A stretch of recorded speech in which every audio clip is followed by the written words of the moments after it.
other cosmic galaxies. Where are those other shoes? Okay. So like all of our other videos, they're a good summary of the life of the person they're talking about. So we're going to go into some of those specific moments in Solomon's life to see what goes wrong. Remember that promise that we just read before we got started.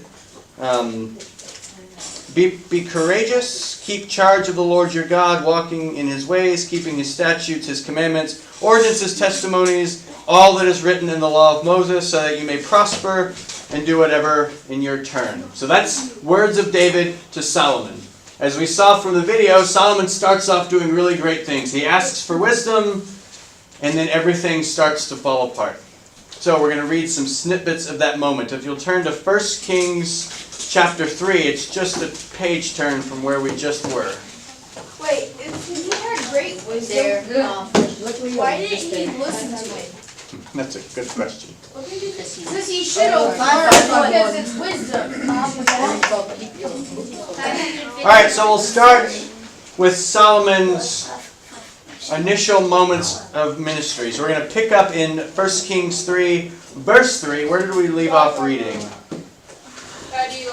Eli. Okay, will you pick up for us? We're going to read 3 through 15. So that's just over. Did I get to read? Is it going to be like King? Yes. King and then Justin, and then we'll work our way back around. So let's be quiet so the camera can pick it up when you're reading.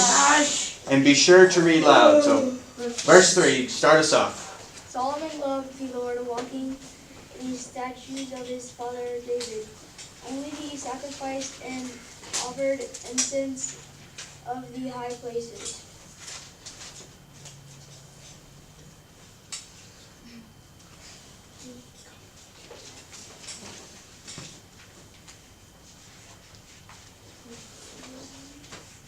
About halfway down the page. Page 551, chapter 3. There we go. The king went to Gibeon to sacrifice there, for that was the principal high place. Solomon used to offer 1,000 burnt offerings on that altar. At Gibeon, is that how you say it? Gibeon. At Gibeon, the Lord appeared to Solomon in a dream by night, and God said, "Ask what I should give you." And Solomon said, You have shown great and steadfast love to your servant my father David, because he walked before you in faithfulness and righteousness and in uprightness of heart toward you. And you have kept for him this great steadfast love, and given him a son to sit on his throne today. And now, O Lord my God, you have made your servant king in place of my father David. Although I am only a little child, I do not know how to go out or come in. And your servant is in the midst of the people whom you have chosen, a great people, so numerous they cannot be numbered or counted. Give your servant therefore an understanding mind, or govern your people, able to discern between good and evil. For who can govern this, your great people? It pleased the Lord that Solomon had asked this. God said to him, Because you have asked this, and have not asked for yourself long life or riches, and for the life of your enemies, but you have asked for yourself understanding to discern what is right. I now do according to your word. Indeed, I give you a wise and discerning mind. No one like you has been before you, and no one like you shall arise to you after you. I give you also what you have not asked, both riches and honor all your life. No other king shall compare with you. If you will walk in my ways, keeping my statutes and commandments, as your father David walked, then I will lengthen your life. Then Solomon awoke. It had been a dream. He came to Jerusalem where he stood before the ark of the covenant of the Lord. He offered up burnt offerings and offerings of well-being and provided a feast for all his servants. All right, so what is Solomon's prayer? That he will be wise. Okay, so he doesn't ask to be rich. He doesn't ask for great wealth. He doesn't ask to be powerful. He wants to be wise. If you go back to verse 8 and 9, back on page 551. Remember, Solomon's been chosen to serve as king for Israel, God's people, and here it seems like he's wrestling and struggling with that great call that he's been asked to serve. He's struggling. How do I lead this people? We can see that in verse 8. And your servant is in the midst of the people whom you have chosen, a great people so numerous they cannot be numbered or counted. Remember back several weeks now, the promise made to Abraham. God promises Abraham offspring that what? Numerous as the stars. Numerous as the stars, right? And so here, what does Solomon say? There's a people so numerous.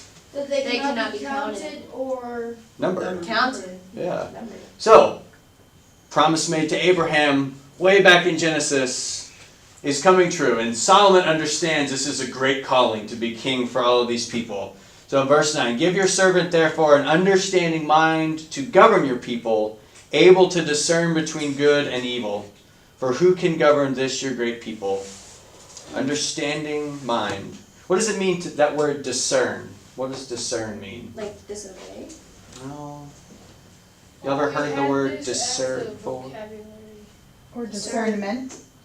Discernment. Get rid of. Go. To figure it out. is it bad? Isn't No, it's not bad. you Oh. know It's a what, Jairus? certain like discern certain is to know like you're positive, you're sure Okay. of it. So Yeah. discern is like maybe you're not sure of everything. Okay, so you're at a point of not being sure, but discernment is moving to a place of maybe being sure. Maybe moving to a place, did somebody say confident? You hear confidence? Okay. So Solomon here is asking for wisdom, a great mind, able to discern between good and evil. So discern, to be certain between what's good and what's evil. Solomon wants to make good choices for the people. Solomon wants to make sure that evil doesn't happen to the people. Did you have something else? No. Okay. All right, so this is his great prayer of wisdom. How does God respond to this? Gives them wisdom. Gives him wisdom, right? God praises him for not choosing what is good by the world's standards, which is wealth and power, but for choosing wisdom, and blesses Solomon. Part of that, flip to page 552, verse 13. Did everybody get to read that first round? Not Dalton. Dalton, will you read verse 13 for us? I give you also what you have not asked, both riches and honor all your life. No other king shall compare with you. All right. So, along with the wisdom, God blesses Solomon with what he did not ask for, riches and honor. So he's going to be very powerful, have honor amongst the people, and will be rich. No other king shall compare to you. And then here's that promise again. The words that we heard from David, his father. Verse 14, if you will walk in my ways, keeping my statutes and my commandments, as your father David walked, then I will lengthen your life. So that's the promise. Walk in the ways of God. Follow the law. Remember the law that Moses gave to the people. Remember the commandments, and I will walk with you, is basically what God's saying. All right, that next chunk, this is a very famous story about Solomon's wisdom. And just so we know one of those stories, let's read it. We'll pick right back up here with River. We'll start in verse 16, and we're going to read down that whole paragraph through verse 28. So let's read through that. Later, 2 women who were prostitutes came to the king and stood before him. The one woman said, "Please, my lord, this woman and I live in the same house. I gave birth while she was in the house." Then on the 3rd day after I gave birth, this woman also gave birth. We were together. There was no one else with us in the house. Only the 2 of us were in the house. Then this woman's son died in the night because she lay on him. She got up in the middle of the night and took my son from beside me while your servant slept. She laid him at her breast and laid her dead son at my breast. Jesse. When I rose in the morning to nurse my son, I saw that he was dead. But when I looked at him closely in the morning, clearly it was not my son I had born. I'm confused. Where are we? Verse 22, But. right in the middle. But the other woman said. Turn the page. Oh, it's on the next page? Yep. I thought you said it was on- Sorry. Yep, middle of the page, verse Yeah. 22. 22? There you go. No, I gotta find it. Up. Up. No, just don't Look, talk. you see the Other side. Just don't talk. No, that's it. Who said? Y'all just told me to turn it. Oh, I thought she was on the other 22. page. Right here. Turn 22, other page. Other page, 22. Right there. Right there. All right. Okay. But the other woman said, no, the living son is mine, and the dead son is yours. The first said, no, the dead son is yours, and the living son is mine. So they argued before the king. Then the king said, the one says, this is my son that is alive, and your son is dead. While the other says, not so. Your son is dead, and my son is alive, is the living one. So the king said, bring me a sword. And they brought a sword before the king. The king said, divide the living boy into two. Then give half to the one and half to the other. But the woman whose son was alive said to the king, because compassion for her son burned within her, Please, my lord, give her the living baby. Certainly do not kill him. The other said, It shall be neither mine nor hers. Divide it. Then the king responded, Give the first woman the living boy. Do not kill him. She is the mother. All Israel heard of the judgment that the king had rendered, and they stood in awe of the king, because they perceived that the wisdom of God was in him to execute justice. All right, so you remember from the video the two women that were fighting over the baby? This is that story. So this is one of the ways that Solomon displays his wisdom, all right? Give the baby to the one who's willing to give it up, because surely that's whose son it actually is. So Solomon, in his wisdom, is able to discern in that situation, and as a result, everyone stands in awe of the king. So here comes that honor piece that God promised. Everybody sees that the wisdom of God is in Solomon, and that he can execute justice. All right. On the next page, 553, see that title, The Magnificence of Solomon's Rule? All right, I'm going to pick up right there and read just 2 verses. Judah and Israel were numerous as the sand by the sea. They ate and drank and were happy. Solomon was sovereign over all the kingdoms from the Euphrates to the land of the Philistines, even to the border of Egypt. They brought tribute and served Solomon all of the days of his life. So this is Solomon's reign is going great. And because of the power that he's got, he's going to be able to do something that David wanted to do, which was build the temple. It was David's idea that God shouldn't be in that tent, but there should be a temple built. And Solomon, because of his wisdom and because of the respect and honor that he has with the people, is able to do this. Yes? Okay, I hear it all the time. What is sovereign? What does that mean? Sovereign. Oh, how do we describe sovereign?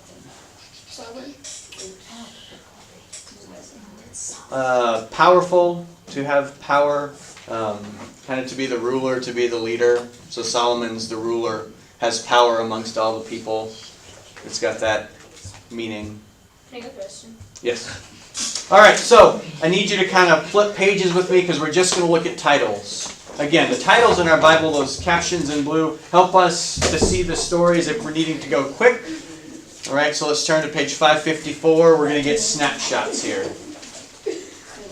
All right, so we have Fame of Solomon's Wisdom.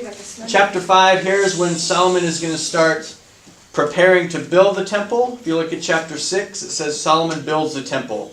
You see that diagram there at the bottom? Yeah. All right, that's the temple that he's going to build. So if we look, it's got the altar of sacrifice, Holy of holies. steps going into the temple, pillars. I want you to find, all right, What's the sea of see where it says curtain Yes. and then Holy of Holies? Yeah. I know what that means. Yeah, what does that mean? Okay, well, it's a little room that's behind the curtain on Okay. the altar, and it's where the priest can go only once a year to Mhm. pray to God. Very good. So the Holy of Holies, that's where the Ark of the Covenant lived. That's where they placed it. And Cora was right. Only a priest could go in there once a year and offer sacrifices. Nobody else could get in. Actually, it was a little more complicated than that. This priest, at least the way I heard it, had a rope tied around their ankle. In case they passed out in there, they could drag him back out. All right, this is the Holy of Holies. This is where God lives on earth. And there's a big curtain that divides it. We're not talking like a curtain here, like a thin one. We're talking like a curtain as thick as a phone booth. Phone book. Y'all know what a phone booth is? It's a thick Phone one. booth. Thick one, right? Wait, That's how are right. you? I thought that big one is a big All right, where else do we hear about a curtain? How would you pass out? Why would he pass out? Because it was so holy. Because it was such a holy place and made them really nervous. What? All right, so where else do we hear about a curtain? Maybe in the New Testament. Yeah, explain that for us. Yeah. Okay, so Hold on. whenever Jesus was being crucified, Yep, keep going. in the temple, it was like God was like ah. So like God goes from the top down, so they knew that it wasn't the bottom. That's right. So, in the Gospels, when Jesus dies on the cross, we have a line that says something to the effect of, "At that moment, the curtain of the temple was ripped in two from top to bottom." Oh, I thought All right, the curtain is ripped in two, representing that God doesn't just dwell in the Holy of Holies anymore, but God is present in all of us through the death and resurrection of Jesus Christ. Oh. We'll talk more about that. But that curtain, what I wanted to point out, that curtain in the Holy of Holies, that's in Solomon's temple that he builds. We're going to talk about that when we get to Jesus a little bit more. Yes, Cora. What is the Sea of Bronze? You know, I don't know off the top of my head. I have a question too. Yes. Are we doing in our small groups? Yes. All right. So, Solomon builds a temple. Here in chapter 6, we have a description of that. If you'll turn the page with me, chapter 7. As demonstrated in our lovely video, Solomon also builds a lavish house for himself, a great palace. All right. And this is where perhaps some of the downfall begins to come in. Maybe perhaps all of the power goes to Solomon's head. His ego gets really big. He's really wealthy. He's got a lot of power. And it all starts to crumble. Okay? So, let's turn over to chapter 11. All right?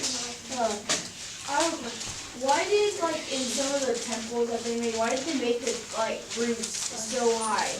It's just all that They could be space. close to God. Really? Yeah, Yeah. so you can be closer to God. Yeah, the taller the building, the closer you are to God. Apparently. That's what they thought though. So if God, if heaven is here, So the higher we can be, you go, the closer higher we you are push to heaven. heaven. Yeah. All right.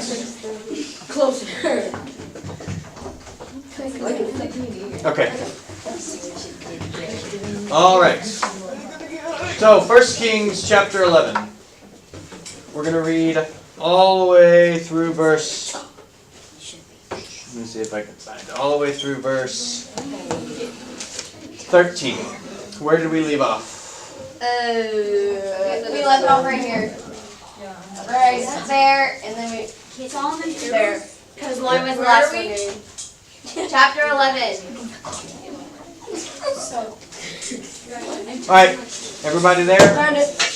Chapter 11, page 567. Oh, 67? All right. Shanna, pick up verse 1 for us. King Solomon loved many before and along with the daughter of Pharaoh,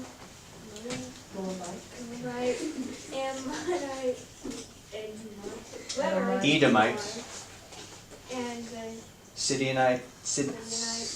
Yeah, that whatever. Hittite woman. Oh, you had all the fun names.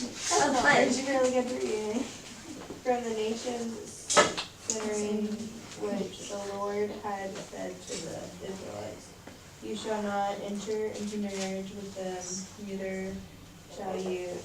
neither shall they with you, for they will certainly incline your heart to follow their gods."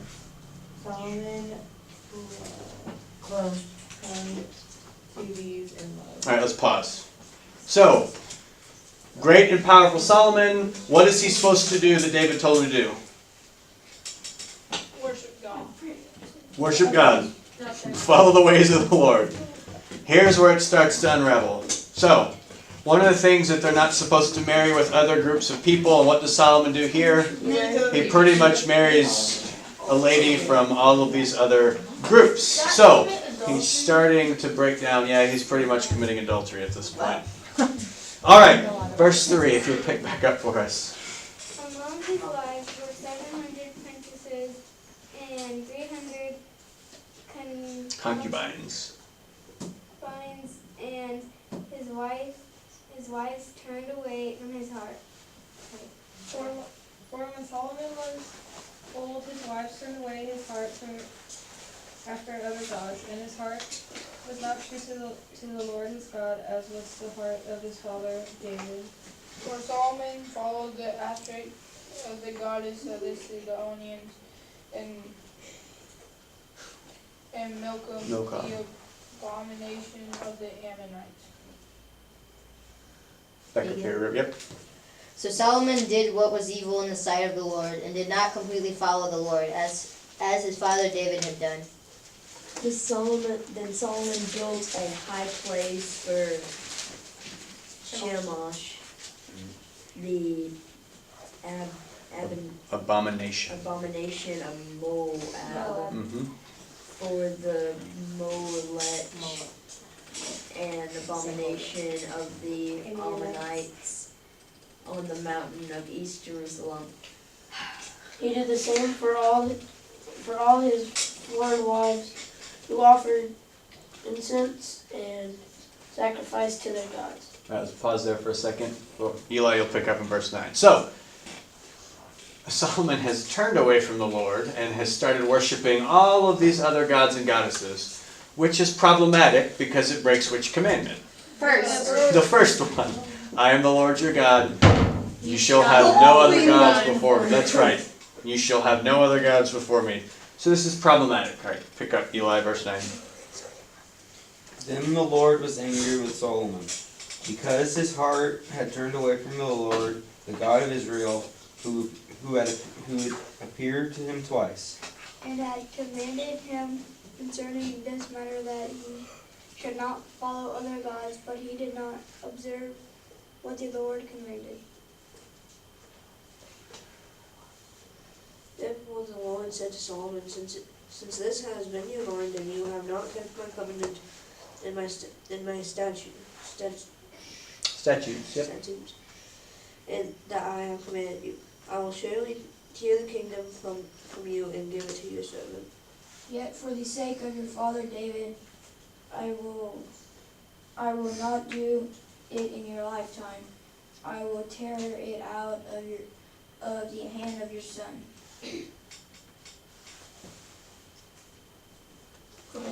I will not, however, tear away the entire kingdom. I will give one tribe to your son for the sake of my servant David and the sake of Jerusalem, which I have chosen.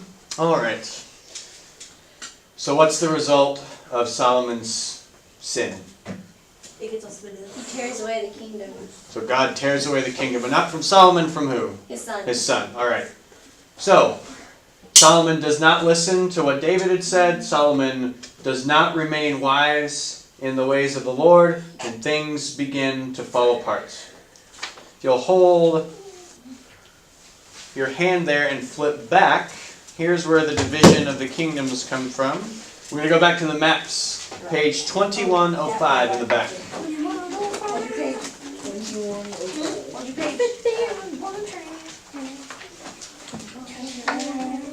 Alright, so here we have the kingdoms of Israel and Judah. And the Dead Sea. Judah in the north and Israel, or Israel in the north and Judah in the south. I'm sorry. All right, so here's where the kings divide. Remember, they had been united under David, and here's where they split apart. Jerusalem remains in Judah.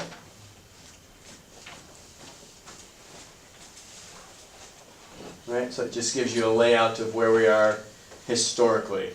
So this is when things get really complicated, and actually there is a lot of kings in the lineage who all have really great and hard to pronounce names. So this is where there's a lot of fighting. Nobody can maintain power. The kingdom begins to fall apart. All right? One of the things that happens as the kingdom is unraveling is that the kings who follow after Solomon often refuse to obey God's law and are not faithful to God. All right? That's where Solomon's reign ends. And so they're not obeying the law. They're not faithful to God. And so what do you think happens? God makes him suffer. Okay? God makes them suffer. All right? Consequences. There are consequences, right? All right. Kings are killed, sometimes by their own people, sometimes by foreign powers. And we just have a great deal of turnover here. Let's read specifically in another book. We'll get a story. 2 Chronicles chapter 33. Do you still hold this page? No, you can flip back. Second. 2 Chronicles What chapter? 33, page 727. Oh, I turned to the page. What page?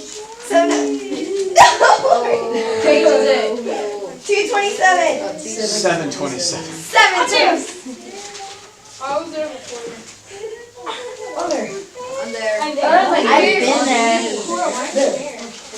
I flipped the page. I've been there for so long. It's like not even funny, man. No, I'm there. No, I'm not. All right.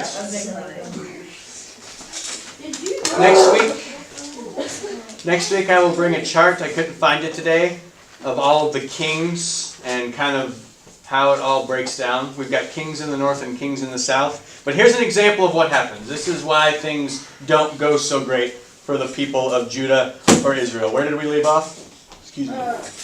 It was Briar. Briar. So it's my turn? All right, Cora, pick up. We're in chapter. No, Briar didn't read. It's Briar's turn to read. Wait, what chapter? 33, page 727, right at the beginning. Okay. Okay, everybody listen. This is just one example. This happens a lot, so we're just going to read one of them. All right, Okay. go for it. Manasseh. Manasseh was 20 years old. 12 Well. years old when he began to reign. He reigned 55 years in Jerusalem. He did what was evil in the sight of the Lord according to the abominable practices of the nations whom the Lord drove out because of the people in Israel.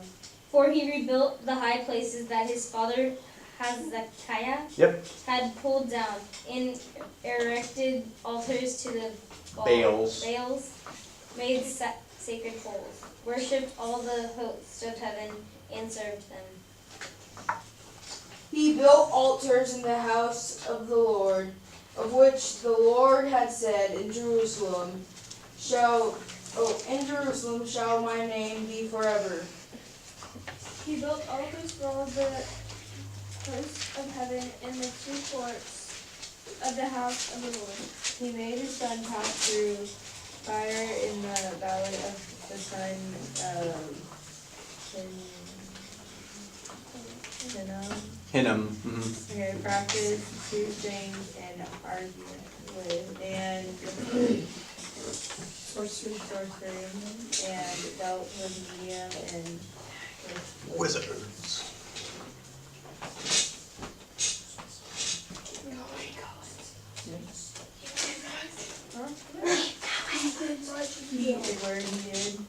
He did much evil in the sight of the Lord, provoking him to anger.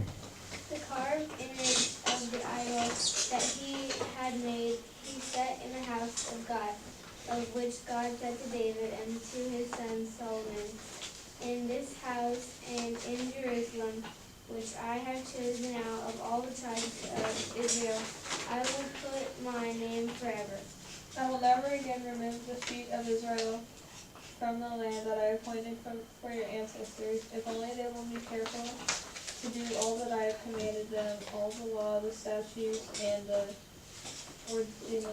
ordinances given through Moses. Manasseh misled Judah and the inhabitants of Jerusalem, so they did more evil than nations whom the Lord had destroyed before the people of Israel. All right, so this is just one example of this happening. The kings of Israel and Judah continue to get worse and worse. And what's the big sin they're committing? What's the thing that starts off? They worship other gods. They worship other gods. Okay. Then he gets like different wives. Okay. They're often breaking the first commandment, which is the one, I mean, if you can't get the first one right, you're probably going to break all of the other ones in turn. All right, you see where it says in verse 7, the carved image of the idol? All right, so here's one of the problems that happens, that carved image of the idol. He puts it in the temple. This is bad news. The temple is the holy place of God. So what do you think happens when you start hanging idols of other gods in the temple? Bad things ain't gonna happen. Bad things are gonna happen. Do you think God's happy? No. No, God is not happy. But he's always happy. No.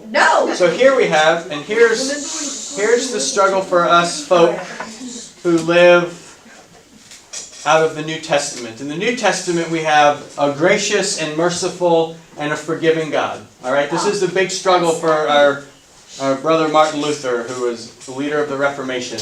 Luther struggled with what he witnessed and read about in the Old Testament. What we have here is a very angry, jealous, judgmental God who seems to do nothing but punish people because of their bad deeds. All right, now these kings are pretty bad, right? They do really awful things. But there's lots of judgment in the Old Testament. We have to remember, and I've said this before, these stories are not written as they are happening.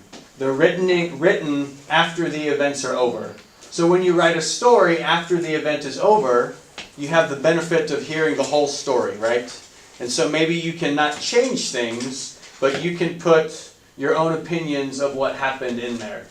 And so when Israel is falling out of power, the kings are doing bad things, the chronicler, that's who we call this person who wrote Chronicles, the chronicler, sees God's judgment all over the place. They're breaking the commandments, God is judging them, that's why they're falling out of power.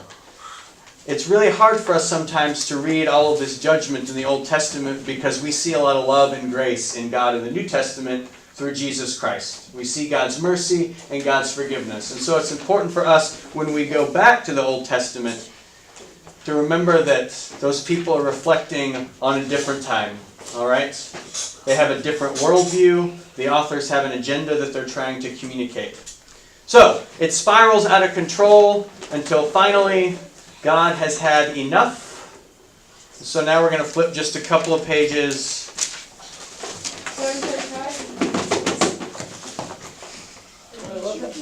That's 734. 734? Page 734, chapter 36. Yeah, I've been there twice. Yeah, but then you turn back so it doesn't count. I'm already there. I did it once.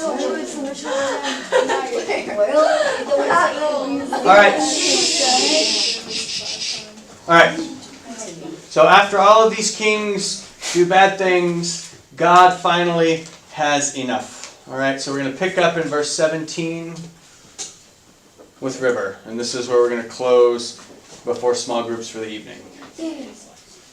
17? Yep. Yes. Therefore he brought up against them the king of the Chaldeans who killed their youths with the sword in the house of their sanctuary, and had no compassion on young men or young women, they aged or the feeble. He gave them all into his hand. All the vessels of the house of God, large and small, and the treasures of the house of the Lord, and the treasures of the king and of his officials, all these he brought to Babylon. They burned the house of God, broke down all of its precious vessels. Oh, wait, no, sorry. They burned the house of God, broke down the wall of Jerusalem, burned its palaces with fire, and destroyed all its precious vessels. He took into exile in exile in Babylon those who had escaped from the sword, and they became servants to him and to his sons until the establishment of the kingdoms of Persia. To fulfill the word of the Lord by the month of Jeremiah, until the land had made up for its Sabbaths, all the days that it lay Desolate. it kept Sabbath to refill 17 years. 70 years. All right. So this is where we get into the period of Israel's history called the exile. All right. They are taken into captivity into Babylon. This actually takes place in 2 stages. That's what we're going to talk about next week. We're going to talk about the period of time in the exile, how the people maintain their hope, how they remember their God's people, and the words of the prophets spoken to the people. 1, to name the judgment that God has done, and 2, to give them hope that God is still with them and that God will fulfill God's promises. So, from the great height of power, David, Solomon's great wisdom, building the temple, everything starts to fall apart. There is great judgment. The people break commandments, and so they find themselves in exile. We're going to pick up there next week. We're going to find our small groups, so if you go with Keisha,